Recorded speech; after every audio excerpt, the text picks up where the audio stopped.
Hello everyone, welcome to our YouTube channel unstoppable engineers. तो आपको हमने बताया था कि हम यहाँ पर एसएससी का एक इम्पॉर्टेंट क्वेश्चन सीरीज स्टार्ट करने जा रहे हैं। तो आज हमारा डे 1 है। हम इंडियन पॉलिटी से स्टार्ट कर रहे हैं। 300 क्वेश्चन आपको सब कुछ समझ आ जाएगा। बस आपको वीडियो को लास्ट तक देखना है और एक काम करना है, अगर आप चाहते हो ये वीडियोज़ कंटिन्यू रहे, ये सीरीज़ कंटिन्यू रहे, तो आपने वीडियोज़ को शेयर करते रहना है। हम यहाँ पे लिख रहे हैं, या फिर एसएससी के किसी भी एग्ज़ाम की तैयारी करो, आपको ये वीडियोस काम आने वाली हैं।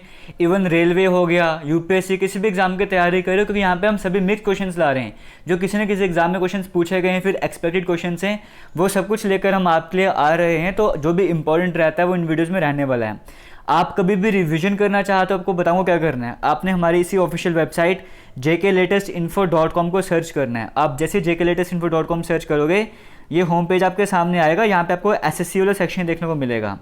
आप जैसे ही इस एसएससी वाले सेक्शन पर क्लिक करते हो, हम आगे चलते हैं। एसएससी वाले सेक्शन पे इस तरह से आपके सामने आ जाएगा।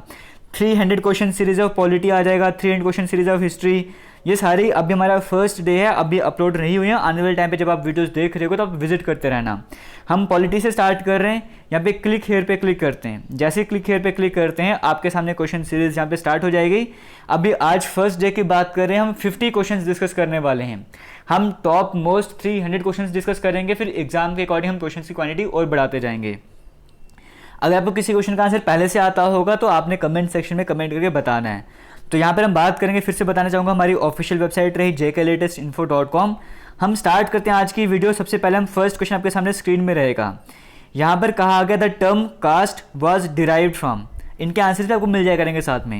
ये जो टर्म कास्ट है, आप पॉलिटी में कास्ट वर्ड देखते हैं, कहाँ से डिराइव करा गया है आपको पता होगा। आपने एग्जाम वगैरह कभी देखें क्वेश्चन पेपर, तो इस तरह के क्वेश्चंस बड़े आते हैं। जैसे बॉरोड फीचर्स होते हैं, हमने ये कहाँ से लिया था।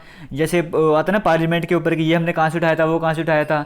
उसी तरीके से टर्म्स भी पूछे जाते हैं। जो टर्म कास्ट है वो कहाँ से डिराइव करी गई है, पोर्चुगीज़, डच, जर्मन या फिर इंग्लिश। तो आपको द कास्ट वर्ड जो है स्पेनिश और पोर्चुगीज़ से लिया गया है। स्पेनिश देखने को मिल नहीं रहा, पोर्चुगीज़ देखने को मिल रहा है, तो पोर्चुगीज़ यहाँ पे करेक्ट आंसर हो जाएगा।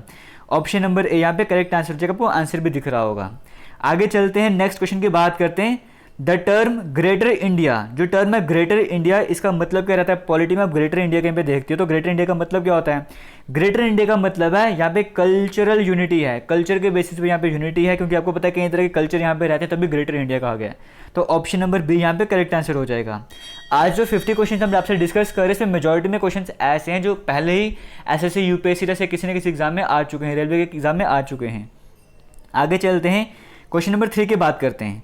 Who is rightly called the father of local self government in India? ये किसे कहा जाता है, father of local self government किसे कहा जाता है इंडिया में। इन चार ऑप्शन में से करेक्ट आंसर क्या रहने वाला है। यहाँ पे देखो, एक ऐसे पर्सन इनमें से जिसने क्या करा था, जब वो आया था, जितनी भी पावर वगैरह, मैक्सिमम जो पावर है वो लोकल बॉडीज जो भी थी उनको दे दी थी। म्यूनसिपल इंस्टीट्यूशन सेटअप करे थे, मतलब तभी जो कहा गया self government, local self government का फादर किसे कहा गया। यहाँ पे जो करेक्ट आंसर रहने वाला लॉर्ड रिपन रहने वाला है। ऑप्शन नंबर बी यहाँ पे करेक्ट आंसर हो जाएगा। लॉर्ड रिपन करेक्ट आंसर हो जाएगा। आगे बढ़ते हैं, क्वेश्चन नंबर 4 की बात कर लेते हैं। The two forms of democracy, basically बात करें मेनली जो दो फॉर्म्स होते हैं डेमोक्रेसी के, वो कौन सी होती है मेजॉरिटी में देखा जाए। एक पार्लियामेंट्री होती है, एक प्रेसिडेंशियल होती है। ऑप्शन नंबर करेक्ट हो जाएगा। पार्लियामेंट्री जैसे इंडिया में 2 हाउसेज रहते हैं, और प्रेसिडेंशियल जैसे यूएसए में रहता है, वहाँ पे पार्लियामेंट रहते, प्रेसिडेंट वगैरह चलते हैं वहाँ पे। तो 2 फॉर्म्स कौन सी होगी, पार्लियामेंट्री और प्रेसिडेंशियल।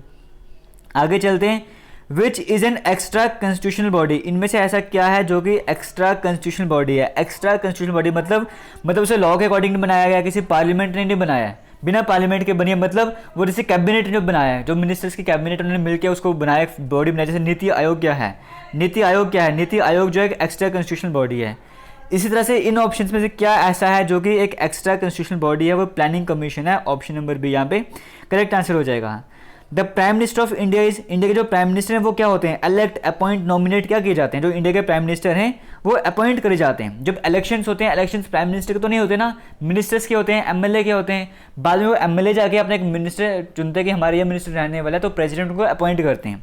तो प्राइम मिनिस्टर इंडिया के क्या होते हैं, अपॉइंट होते हैं। तो ऑप्शन नंबर बी यहाँ पे करेक्ट हो जाएगा।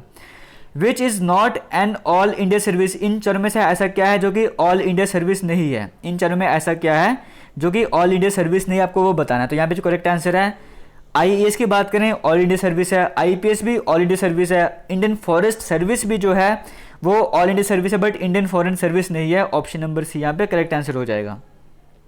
मुझे उम्मीद है आपको वीडियो अच्छी लग रही होगी, आप वीडियो को शेयर भी करोगे। इस वीडियो में हम 2000 लाइक का टारगेट रख के चल रहे हैं। मुझे उम्मीद है आप वीडियो को लाइक करोगे और टारगेट अचीव करवाने में हमारी हेल्प करोगे। अगर आप चाहते हो इसी तरह का फ्री कंटेंट आपके लिए आता रहे तो आपको ये वीडियो शेयर करनी होगी। आगे चलते हैं नेक्स्ट क्वेश्चन की यहाँ पे बात कर लेते हैं। कहा गया है the declaration that democracy is a government of the people. ये पूरी लाइन आपने सुना होगा, हमेशा बचपन में भी सुनते आ रहे होगे। Government of the people, by the people, for the people, ये डिक्लेरेशन किसने दी थी? ये लाइन्स किसकी हैं? तो अब्राहम लिंकन की है ना। ऑप्शन नंबर सी यहाँ पे करेक्ट आंसर हो जाएगा। आगे चलते हैं। India attend dominant status on, obviously बात, आज़ादी कब मिली थी इंडिया को? 15 अगस्त 1947। ऑप्शन नंबर बी करेक्ट हो जाएगा। अगर पाकिस्तान होता तो 14 अगस्त आंसर हो जाता। Despotism is possible in A, despotism किस में पॉसिबल है? मतलब जहाँ पे ऐसी फॉर्म गवर्नमेंट की जहाँ पे एब्सोल्यूट पावर आपको मिल गया, सिंगल एंटिटी रूल कर रही है, तो ऑब्वियसली बात है वन पार्टी स्टेट में ऐसा होगा। ऑप्शन नंबर ए यहाँ पे करेक्ट हो जाएगा। कार्ल मार्क्स अपना नाम सुना होगा, कौन सी कंट्री को बिलोंग करते थे? जर्मनी को। ऑप्शन नंबर ए करेक्ट हो जाएगा। विच one of the following is the guardian of fundamental rights, इनमें से कौन है जो कि रक्षक है फंडामेंटल राइट्स का? इन चारों में से वो कौन है? वो जुडिशरी है ना, तो option number D correct answer हो जाएगा।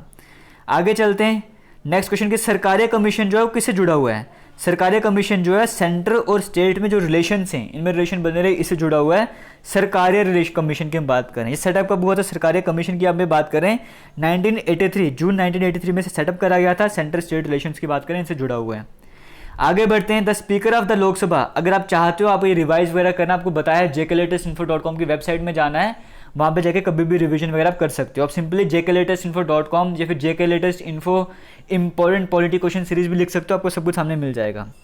The speaker of Lok Sabha has to address is a letter of resignation to, अगर लोकसभा के स्पीकर को रेजिग्नेशन देना है तो अपना लेटर किसको देंगे? वो डिप्टी स्पीकर को देंगे। ऑप्शन नंबर सी करेक्ट हो जाएगा। अब presidential order can remain in force, एक प्रेसिडेंशियल ऑर्डर है वो कब तक रह सकता है, कब तक वो फोर्स में रह सकता है? ऑप्शन नंबर यहाँ पे बात करेंगे तो 6 मंथ तक रह सकता है। ऑप्शन नंबर बी करेक्ट रहने वाला है। जैसे 6 वीक्स कहते हैं तो 6 मंथ का गैप रहता है कई बार, तो 6 मंथ यहाँ पे करेक्ट आंसर रहने वाला है। और एक्यूरेट बात करें तो 6 मंथ 6 वीक यहाँ पे करेक्ट आंसर हो जाएगा। आगे चलते हैं। जुडिशियल रिव्यू जो है वो किसके ऊपर बेस्ड है? इंडियन कॉन्स्टिट्यूशन की बात करें, इसमें जो जुडिशियल हम रिव्यू की बात करते हैं, ये किस पर बेस्ड है? ये प्रोसीजर एस्टैब्लिश्ड बाय लॉ, इस पर बेस्ड है। Option number C correct answer हो जाएगा। जो इंडियन कॉन्स्टिट्यूशन की बात करें, इसकी ड्राफ्टिंग कब कंप्लीट हुई थी? 26 नवंबर 1949 को कंप्लीट हुई थी। Option number C correct answer हो जाएगा। Who was the president of constituent assembly, constituent assembly की बात करें, इसके प्रेसिडेंट कौन थे इन चारों में से? तो ऑब्वियसली बात है Rajendra Prasad. Option number C correct answer हो जाएगा। Which innovative discussion process is introduced by the Indian parliament, हाँ इंडियन पार्लियामेंट से ऐसा क्या है जो कि बाकी वर्ल्ड की पार्लियामेंट्स में गया है? ऐसा कौन सा इनोवेटिव है जो कि इंडिया से बाहर की तरफ गया? वो है 0 hour. Option number B correct. 0 hour मतलब जो 12 बजे सेशन स्टार्ट होता है ना, 12 नून पे 12 नून पे, उसकी हम बात करें, ये इंडिया से बाहर गया 0 hour. Option number B correct answer हो जाएगा। जजेस जो सुप्रीम कोर्ट के वो कौन सी एज में रिटायर हो सकते हैं? यहाँ पे ऑप्शन नंबर बी की बात करें 65 ईयर्स करेक्ट आंसर हो जाएगा। Who was the architect of north and south block of central secretary in Delhi? Obviously बात है हर्बर्ट बेकर, ये तो स्ट्रेटेजी का भी क्वेश्चन बनता है।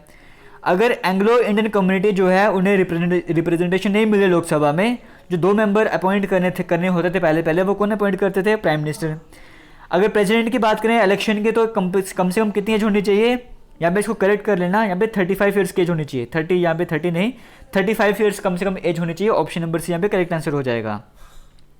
ए member of parliament will lose his membership of parliament if is continuously absent from sessions for, एक अगर कोई एमपी है, मेंबर है पार्लियामेंट का, वो अपनी मेंबरशिप जो है वो लूज कर देंगे अगर वो कितने दिनों तक वो अगर पार्लियामेंट से एबसेंट रहते हैं। इसका जो करेक्ट आंसर रहने वाला है वो रहने वाला है 60 डेज, यानी कि ऑप्शन नंबर बी यहाँ पे करेक्ट आंसर हो जाएगा।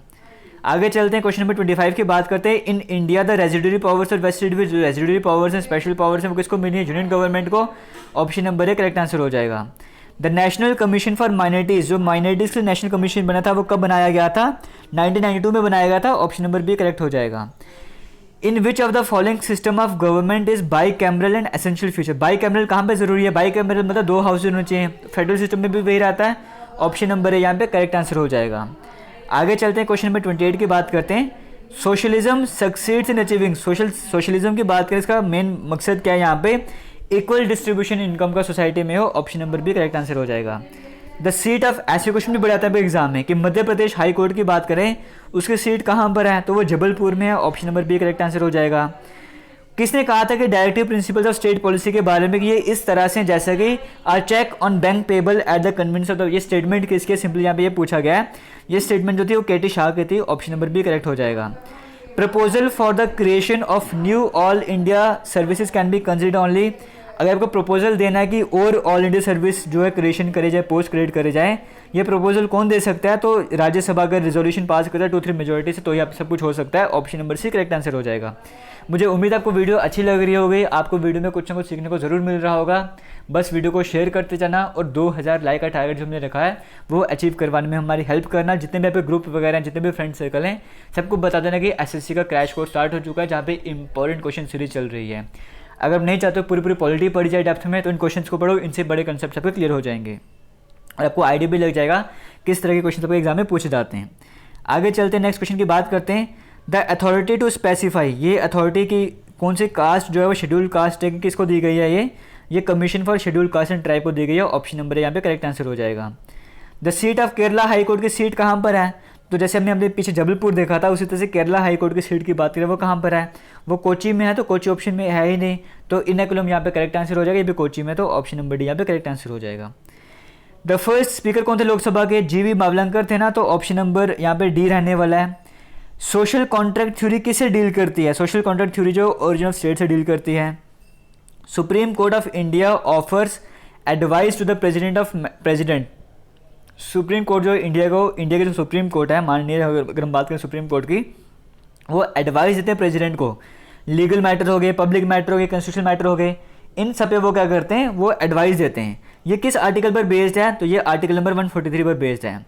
Which is the most effective means of executive control of administration, कौन सा इफेक्टिव मीन है यहाँ पे, ये है कि अपॉइंटमेंट और रिमूवल, सिर्फ अपॉइंटमेंट नहीं, अगर टॉप ऑफिशियल्स ने रिमूव भी किया जाए अगर ज़रूरत पड़े, ये सबसे इफेक्टिव मीन है एग्जीक्यूटिव कंट्रोल का। आगे चलते हैं, वायलेशन, रूल ऑफ लॉ की वायलेशन की बात करें वो किस पे बेसिकली डिपेंड करता है, law of check and balances पे। ऑप्शन नंबर करेक्ट आंसर हो जाएगा।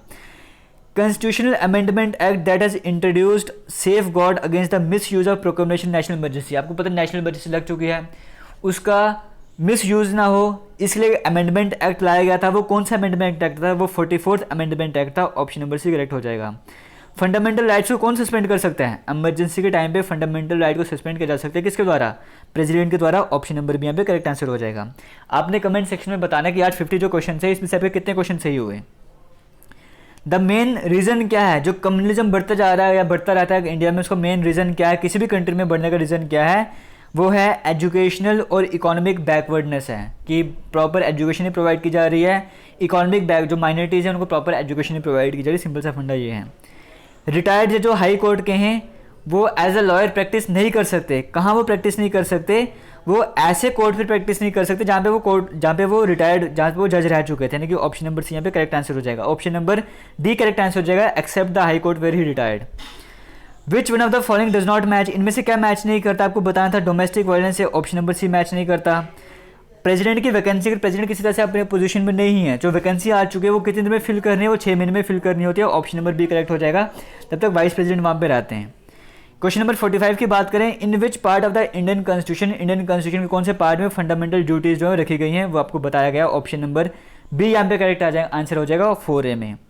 हु डिस्क्राइब्ड, ये जो है किसने डिस्क्राइब किया था, गवर्नमेंट ऑफ इंडिया 1935 जो न्यू चार्टर है बॉन्डेज का, ये किसने डिस्क्राइब करा था, तो Pandit Jawaharlal Nehru. Option number D correct answer हो जाएगा।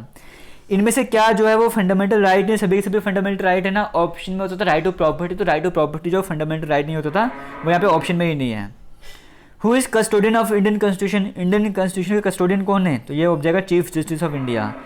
कॉन्स्टिट्यूट असेंबली इंडिया की बात करें वो किसके रिकमेंडेशन पे बनाई गई थी, तो कैबिनेट मिशन की बात करें वो करेक्ट आंसर हो जाएगा। विच of the following is essential element of state, ये सभी के सभी एसेंशियल एलिमेंट है स्टेट के। अभी 50 क्वेश्चन यहाँ पर हमने अपलोड करें, 300 क्वेश्चन हमने टोटल यहाँ पे अपलोड करने हैं। मुझे उम्मीद है आपको वीडियो अच्छी लगी होगी, आप वीडियो को शेयर भी जरूर करोगे। और यहाँ पे आपको बताना चाहूँगा, एसएससी की बात करें, ओलिव बोर्ड आपको पता है इंडिया का एक लार्जेस्ट लर्निंग प्लेटफॉर्म है, उनकी तरफ से यहाँ पे एसएससी की बात करें तो एसएससी जीडी का फ्री मॉक टेस्ट रखा गया है। आपको लिंक वीडियो के डिस्क्रिप्शन बॉक्स में मिल जाएगा, आप वहाँ पे जाके एसएससी जीडी के मॉक टेस्ट को अटेम्प्ट कर सकते हो, फ्री में मॉक टेस्ट आप दे सकते हो। और हमारी इसी ऑफिशियल वेबसाइट की बात करें, जेके लेटेस्ट इन्फो की बात करें, आपको बताया है जब आप एसएससी वाले पेज पर आते हो तो यहाँ पे आपको बहुत कुछ देखने को मिलेगा। तो यहाँ पर भी विजिट करते रहना, आपको यहाँ पे एसएससी के प्रीवियस ईयर पेपर भी मिल रहे हैं, तो प्रीवियस ईयर पेपर भी आप जाके दे सकते हो। अगर मॉक टेस्ट देना चाहते हो तो ओलिव बोर्ड की बात करें, उनकी तरफ से मॉक टेस्ट फ्री में कंडक्ट करवाया गया है, आप जाके वो मॉक टेस्ट दे सकते हो। और ओलिव बोर्ड जो इंडिया का लार्जेस्ट लर्निंग प्लेटफॉर्म है, उनकी एप्लीकेशन का लिंक भी वीडियो के डिस्क्रिप्शन बॉक्स में है, आप वहाँ पर जाकर उनकी एप्लीकेशन को डाउनलोड कर सकते हो, बेनिफिट उठा सकते हो। बाकी किसी भी तरह का डाउट होगा तो कमेंट सेक्शन में कमेंट करके ज़रूर पूछना, और वीडियो को जितना हो सकता है शेयर ज़रूर करना। थैंक यू, जय हिंद।